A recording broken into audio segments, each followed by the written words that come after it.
Welcome to Kelly Minds Her Manners, a podcast about real estate and entrepreneurship with a twist. Here's your host, Kelly Robinson.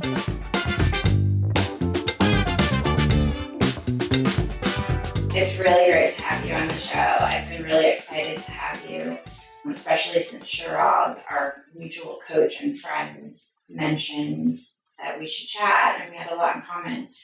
Just to let our listeners and viewers know, Jessica Sigmund is a rock star agent at Compass. She's a colleague of mine. She services Westchester and Connecticut, Fairfield County mostly, right? She started in real estate in 2016 and joined Compass in 2018 and was a Rookie of the Year.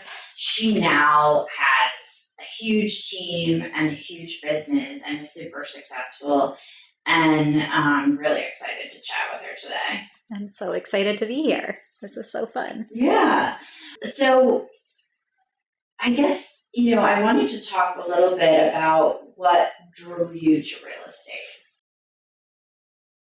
I mean, since I was a kid, I've always loved real estate, like houses. I remember just driving around in Greenwich and like the backcountry being like, these houses are amazing. Like I've always loved it. And I've always had a dream of being in real estate. So it kind of, when I got divorced, I was like, what am I going to do? Because I hadn't been working. And my aunt owns a property management company and they have buildings around Westchester. So I started with her, starting learning the business. And then from there realized I loved it. And so I went off on my own and started getting into more selling, and because I had started with renting and went into selling. So did I. Yeah. Rental, I feel like it's a good transition into It's a good transition. It definitely puts hair in your chest. Mm-hmm. The Yes. rental market. Yeah, it Running does. around like a rat, Yeah. or it's a rat race. Yeah. No, it was better than sitting at a desk. That was for sure. Yeah. Yeah. So do you enjoy working with sellers more or buyers more? I think I like working with buyers more because I have a little bit more control over what's happening. So if like a house doesn't work, we can go to another house. Where sellers, I feel like a little bit more limited to what I can do for them. Like, we can make the house beautiful, we could stage it, we could price it, but like ultimately it's got to sell itself. It's funny you say that because I'm the same exact way, and most people are different from us. Mm-hmm. They just want to collect listings. Yep. But I feel like being a buyer's agent makes you so much better of a listing agent because you understand the psychology of the buyer and what buyers want at any given time. So true. Yeah, that's funny you say that because most people want to be listing agents. Yeah. Yeah, and they're listing collectors. Mm-hmm. I don't know. I like running around. If I don't exhaust myself, I'm miserable. Exactly the same. My therapist is like, this is why you have anxiety, because you run and run and run. And I'm like, yeah, but that's what I like. That's what I like to do. I get anxious if I'm just sitting waiting for a listing call or waiting for, somebody to come view my listing. Like I'd rather be out and about. Yeah, totally. So, I mean, I'm glad you said you have a therapist because I have one too. I feel like we are therapists on a daily basis. So we need therapists after the end of the day. So a couple of things I wanted to talk about. First of all, how did you get where you did? How did you build such a big team so quickly and a big business so quickly? I think I was motivated by my divorce because I went from not working and not having any independence. And I was like, this is horrible and it sucks and I'll never do that again, that I wanted to be successful on my own. So the drive was in me. Yeah. I just never wanted to go back to that. So no matter what I was going to do, I was going to work as hard as I could to be an independent person. And our mutual friend, Jaliska, who we both know, she was like, why don't you create a team? And I was like, I had never, ever thought of creating a team. I was just going to be on my own or maybe even join a team. So she kind of brought the whole team thing to me, which was pretty cool. That's awesome. I didn't know that. Yeah. Go Jaliska. Yeah, she's awesome. She's awesome.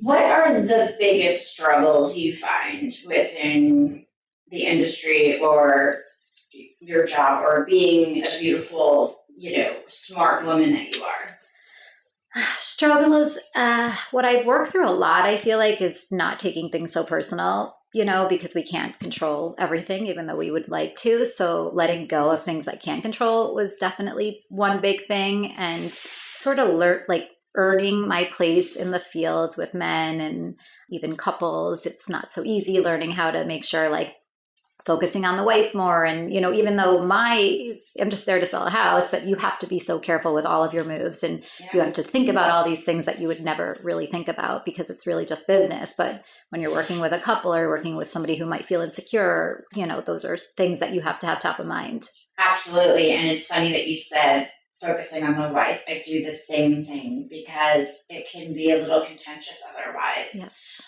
In certain relationships where a wife may not trust her husband. And I know we don't ever like to talk about this, and you told me over the phone, like, you don't ever want to sound cocky, but you are a beautiful woman. And, I found that in my career, much more so when I was younger than now because I'm getting older, but I was hit on constantly by male clients, and a lot of them were married, and I knew their wives. And it was so offensive because I want to be taken seriously as a professional. Mm-hmm. And not only was it offensive in the sense that, like, do you think that I would stoop to the level of being your side dish? Yeah. Or do you think I want your money so badly that, like, I'll do anything? Mm-hmm. I mean, I sent a couple that I had been working with for months a beautiful bottle of wine. They had just made an offer on a $14 million property. And I sent them a beautiful vintage bottle of wine. And the wife was in Europe, and the husband called me up and was like, why don't you come over tonight? We can open the bottle of wine you sent, and I'll make you my special cheese souffle. Oh, jeez. And I was like, oh my God, thank you so much, but I have plans. Yeah. Because I didn't want to kill the deal by rejecting him, but there was no way I was going there. Yeah. It's such a hard position to be put in, and it's sort of unfair that people do it to us, but it does happen. And then there's that part that you want to keep the deal together, and that there's so much value in the business side that you have to put aside their like shitty behavior. Yeah, I mean, I want to know what the craziest thing you've done is to, like, get rid of or deal with these types of situations. I personally was at a charity event at Fabergé and bought a diamond wedding band for myself and started wearing it on my left hand. Yeah, that's actually really smart. Which worked 75% of the time. Some people are just ruthless. Yeah, they don't care. Yeah, I think that I try really hard to not like open those doors at all when they come, or like if I get a call at 9:00, and I remember I was like at Tao or like having dinner or something, and like my client was calling me, and I was like, yeah, it's kind of late to like be calling, and I answered because like I'm always one to quickly run and answer my phone, and he sounded like a little drunk, and I was like, oh, I'm losing service. Like I try to just really deflect. I don't have any like super crazy stories because like the second I feel it, I like just dodge it as fast as I can. Unless it's to the point where it's like uncomfortable and I feel like I've worked so hard to get to the place that I don't have to do those deals anymore, which is like the most satisfying feeling. It is. Yeah. It is. And I feel the same way. Like you get to a certain point in your career where you can fire a client because it's too exhausting, or you're being harassed, or what have you, and you don't need that. You could just move on to bigger and better. But when you've been working on a deal for 4 or 5 months, it's almost like, okay, I just need to get to the finish line without offending them, but also without doing anything that would tarnish my integrity. Yes. Yeah. No, I mean, the fake boyfriend thing is common. Like I have a boyfriend, or I have a date tonight, or just kind of making it stand out, even though I probably have nothing going on. Like I'll just make up stories that I have to, if I have to deflect. And like I said, it's unfortunate. And I think that the power of being independent and where we have gotten to in our career is really being able to be like, no more, and it's a tough call, when it's like a big deal and it's, your livelihood and going to help you so much, especially like with your resume and getting further in your career, and then deciding, is it worth dealing with this, Yeah. And the other thing is real estate agents have a stigma for a reason. There are a lot of unethical agents out and I know that you pride yourself on being ethical, so do I. But there are a lot of agents that will sleep their way to the top. Mm-hmm. And, you know, you can roll out of jail and get your real estate license. It doesn't take a while. No, it doesn't. I say that all the time. Yeah. So, I mean, to be professionals like we are is different than what people expect of most people. So part of this I blame on the agents that are doing things the wrong way and giving us the stigma that lets people think that, you know, just because they have a ton of money, we're going to be drooling for them. Yeah. Which we're not. No, we're not. It also, I think I owe a lot of who I am to being in the restaurant business, because I grew up in being a bartender in Miami and in Florida. So like my whole life was being in like a position where like, you know, a guy would come in with money and it have all these expectations. And I was just there to entertain. And at 10 o'clock or 4 o'clock or whatever time it was, I went home and took the tip and it was over, you know, but the fantasy was still there. So I had to learn pretty quickly that like, you know, it's work and like you can entertain and enjoy sitting at my bar. But then when the night ends, like you go home and I take my tip and I go back to my real life. And also understanding that even in the restaurant business, some bartenders would sleep their way to the top, to the best shifts, to the best whatever. So, and that was never who I wanted to be. So I pretty much understood who I was fairly quickly and fairly young. Yeah, and I respect that. You're a rare one. So are you. Thank you. So tell me about building a team, because you have a fairly large team and you guys are doing really well. So what is important about building the right team and how did you work through that? I think compasses, principles, the culture for me is everything. And I kind of shifted a little at one point and was like, okay, I'm going to take on an agent that's very producing. And, you know, maybe I didn't want to take her on or him on because I thought like, what did she want from me? You know, you're already producing all this money. What would you want from a team leader like me? And then I was like, maybe I'm just feeling insecure. So I took them on and I realized that they were not a culture fit for me. So it was not about the money. And like, it was a really good reminder that like, I love what I do. And that I'm happy that I don't have to do things that I don't want to do to have better sales or better rankings or, you know, make more money. Sure. So my culture of my team is really everything to me. It's like, I love watching people succeed. I love watching or helping people succeed. So, you know, for me, we have 8 of us. It's like every day that they call me or every day they get a new deal is fulfilling to me. That's I love amazing. I started a team in 2011 and, you know, at times I've had a great team and at times I've had to let people go, which is always really tough for me because I'm an empath. Mm-hmm. And I just feel bad, except for one guy who did some really unethical things, and I couldn't wait to be like, you're fired. Mm-hmm. And then I later found out he was the one that wrote my cell phone number on the Port Authority men's bathroom stall. Oh. Yeah, I was getting some interesting messages. He wrote some very nasty things on the wall, and this is who you call. You want to do those nasty things. And I found out through the grapevine that he was the one that did it. And I was getting all of these texts and calls from God knows who at the Port Authority. I have this app called Hiya. I don't know if you've heard of it. No. But you can put in cell phone number. And about 80% of the time, it actually populates the person who owns the cell phone number and their first and last name. So I decided, you know what, I'm not going to take this personally. I'm not going to get pissed. I'm just going to fuck with these guys.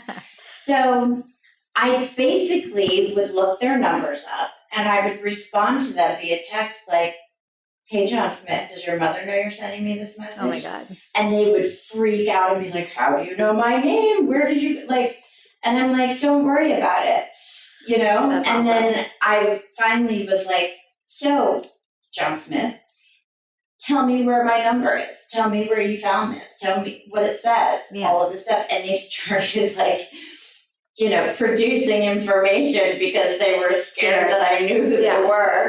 It was so much fun. That's so funny. And that's so sad.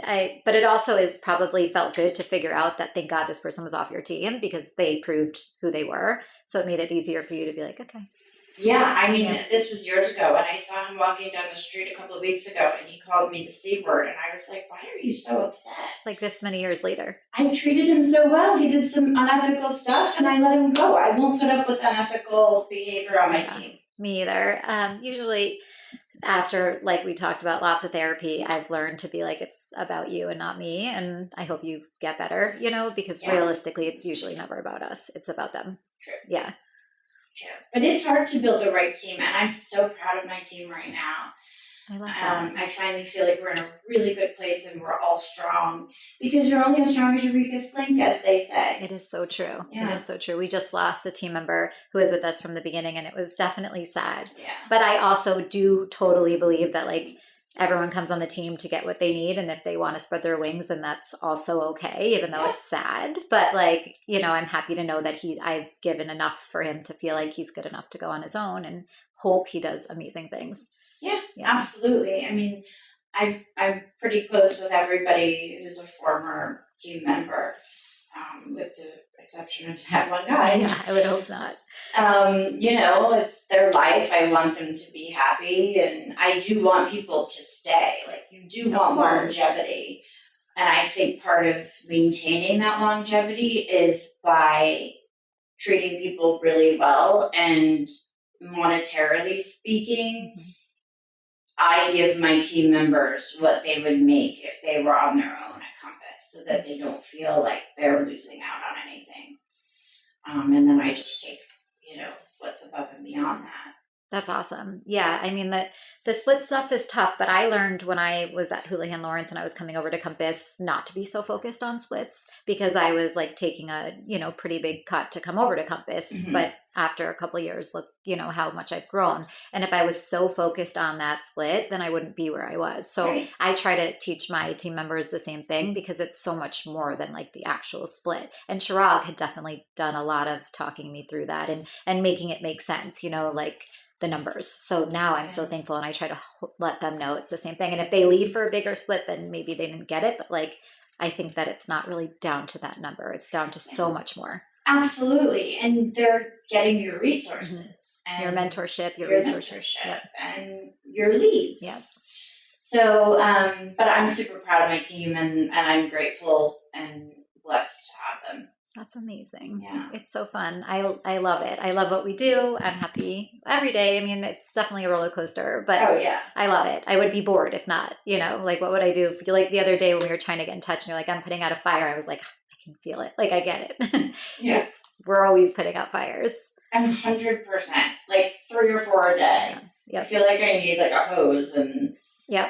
It's seriously true. My dad, a Compass agent, is selling my step grandmother's house. And my dad's calling me with all these little things. I'm like, this is what I do all day long. Like, it's not a big deal. Like, the roof will get fixed. But like, I was seeing how anxious he was getting. I was like, imagine that in like 20 deals, you know, because that's what our life is like. Exactly. And when it closes, it's like you forget all the bad, like everything in life, and you only remember the good. And, the fact that you got to the closing table and the family has now their home and, but all that drama to get there goes away. Yeah, exactly. So speaking of what we were just speaking about, what do you think people's perceptions of our job is versus reality? Used car salesman, like it to me is so crazy. Like I would wish I could create a university or something to make real estate agents more valuable, because when you think about it, when I was going through my divorce, I had a landlord in California. We were living in Newport Beach, and he told me when he heard we were getting divorced, he wrote me this email, and he was like, the biggest investment you ever make in your life is who you spend it with, and the second is your real estate. And I was just like, and I always think about that, like who you marry and then the house you buy, but we're not looked at this like level, even though we're helping you probably buy the biggest investment of your life. Yeah. And it's so bizarre to me. Like I can't comprehend how I could take a 72-hour course and help somebody with a $10 million buy or 15 or 20 or 100,000. It doesn't matter. It's just crazy to me that that's all you need to do. Yeah, I agree. At one point I wanted to go to law school to make getting your do real estate law but like not like real estate transactional law. Like I wanted to get on some board of something and make it harder for agents to get their license. Mm-hmm. I mean, that was a short-lived, thing. thing. But I think the same exact way. It's crazy to me that we don't have a harder test or course to be able to do the things we do. And then you'll see it in transactions when it's like a really shitty agent on the other side that could care less or is unethical or so salesy. And you're just like, how are you doing this? Like how? People don't want to be pushed. They are too savvy. Right now, it's about exactly what your testimonials, which are phenomenal, say about you. It's about really getting to know the client's needs and focusing on those and not being attached to the outcome. Mm-hmm. If you're just attached to your commission, it's just going to be a transactional business and you're never going to get referrals and they're not going to have longevity. Yep. No, it's so much deeper. We have a group of girls that are all my really good friends. I'm actually staying with one of them right now that I sold a place to. Client become friends like all the time. And each time I find a new fit for our crew that I've like sold them a house or whatever, it gets added. And we have this whole little like family now. And it's all come from just like our transactions. And if I was salesy, like those wouldn't be my friends. They wouldn't want anything to do with me. And I can never comprehend, like when someone's calling me and they're like, are they going to offer? I'm like, if they like it, they'll offer. Like, I can't make them offer. It's like walking into a jeans store and the lady being like, they look so good on you. And I'm like, they look terrible on me. Like, are you trying to sell me the jeans? Like, and I learned that. So you have to be honest, That's why I bring my mother shopping. Because she'll be like, no. My mother, she's the sweetest, most non-malicious person on the planet. But the last 2 times I was on television, her comments were, oh, you did a great job, but you were shiny.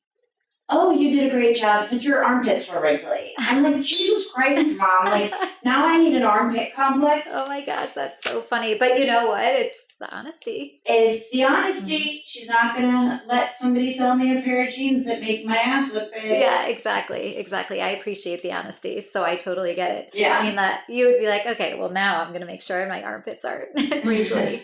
You'll think about it, Yeah. I'm like, look at them when I'm looking at pictures of myself now, and I'm like, I guess that's what happened when you get old or older. Yeah.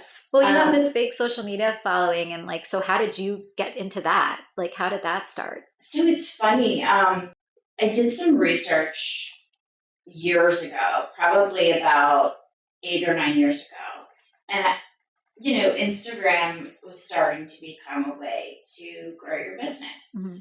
I was like, you know what? I post all this stuff, but I don't know how to get followers, and I really want to have an audience I can engage with.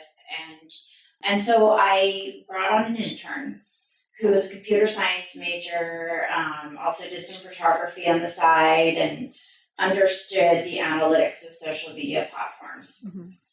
And he was unbelievable. And I gave him a camera, and I was like, go take pictures of the most beautiful architecture in New York City, give the history, and also I'll make appointments for you to preview homes and do the same thing with those and then post them. So he started doing that because I didn't want it to be about me as far as like pictures of myself. Like I felt narcissistic. Mm-hmm. And eventually he said to me, Kelly, we need to post photos of you. And we need to post things, your hobbies and things that you like to do and great photos of you, lifestyle shots. And I was like, why? That's just like, feel like, first of all, I don't have time. Mm-hmm. Second of all, it just feels so narcissistic. And he was like, because it's social media, it's social. People want to engage with somebody they can relate to. Mm-hmm. And if they don't see your face and what you're doing, how are you going to make that connection? So he built my followers in a summer from 700 to 10,000 just through organic engagement and posting the right type of content at the right times. And then my social media just started to grow from there. And I, ended up hiring him. He changed his school schedule, and I started paying him to work part-time, and he worked with me for years until he graduated. And he really was amazing. So that's how I started to learn really how to build a great social media following. And I get a lot of business from it. My social media got hacked not too long ago by an extortionist who was like WhatsApping me for money and all of this stuff. And I ended up getting it back, thankfully, without even responding to this dude. So building it, or like you get business from it and organically people follow you. Exactly. Yeah. So I found that I have gotten random business from it as far as clients are concerned. I have gotten some press from it. But what I found has really helped is that the people that I have known for a long time that I maybe don't talk to very often, they follow me and they remember that I'm real estate. So they end up referring people to me, whereas they probably would have forgotten if we weren't in touch on social media.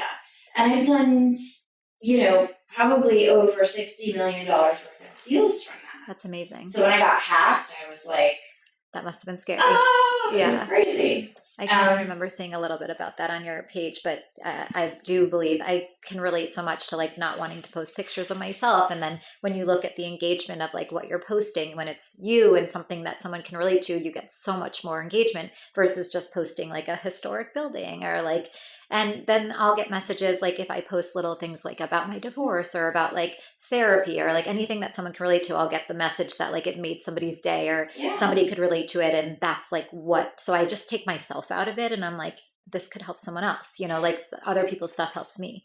Absolutely. And being vulnerable is so important on social media. That's what gets the most engagement. Because people, like I said, they want to relate to you. Yeah, no, totally. And social media is so, like everyone looks so much like their life is perfect and everything is great. And then when you're the person that's like, hey, wait, maybe it's like not so great. People are like, wow, that's nice because it's sort of like a fake, persona. It's refreshing. Yeah, totally. Yeah.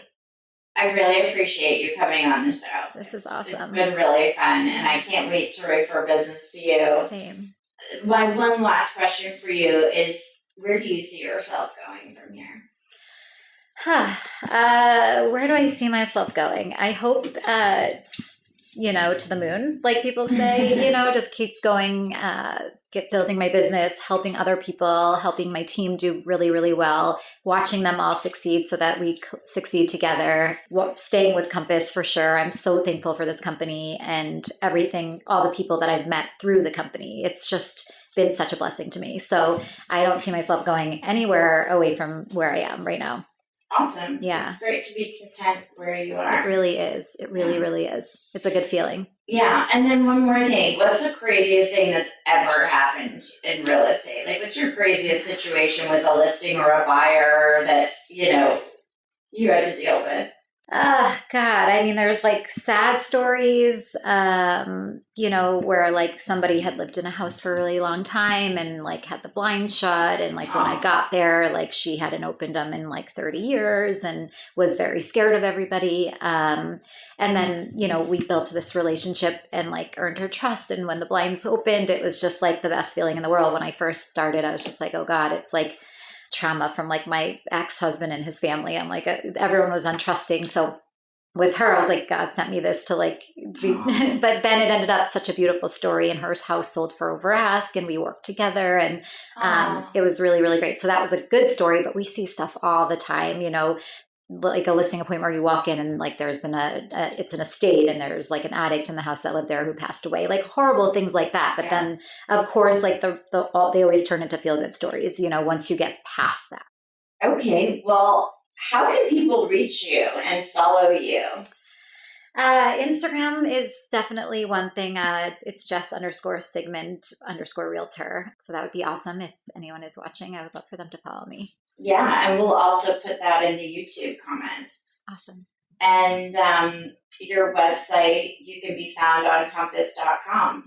Yes. And we're Fairfield, Westchester, and Rockland County. So we're kind of all over the place. Yeah, awesome. And you have beautiful listings and so many amazing testimonials. And I find that reviews and testimonials are the number one thing that I look for when I hire somebody. Yep. Because it's not them touting themselves, it's somebody else's opinion. It's the best compliment ever. When I sell a listing and then I get the testimonial and I read it, like sometimes I'm like in tears. I'm like, oh, I didn't know you felt like that. That's so nice. Yeah, me too. It's so nice.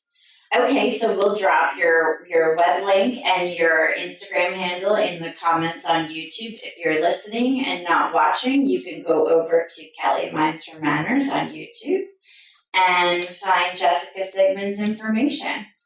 Thank you. And so much. I wish you so much success with this because I think it's going to be awesome. Thank you so much. I'm so glad that we could do this together. Yeah, thank you for having me. Okay, cheers. Thank you for watching and listening to Kelly Minds Her Manners. Make sure to subscribe to the show and don't forget to leave us a review to tell us what you liked about the episode. You can connect with Kelly at Kelly Minds Her Manners on Instagram and TikTok or on our website, www.kellymindshermanners.com.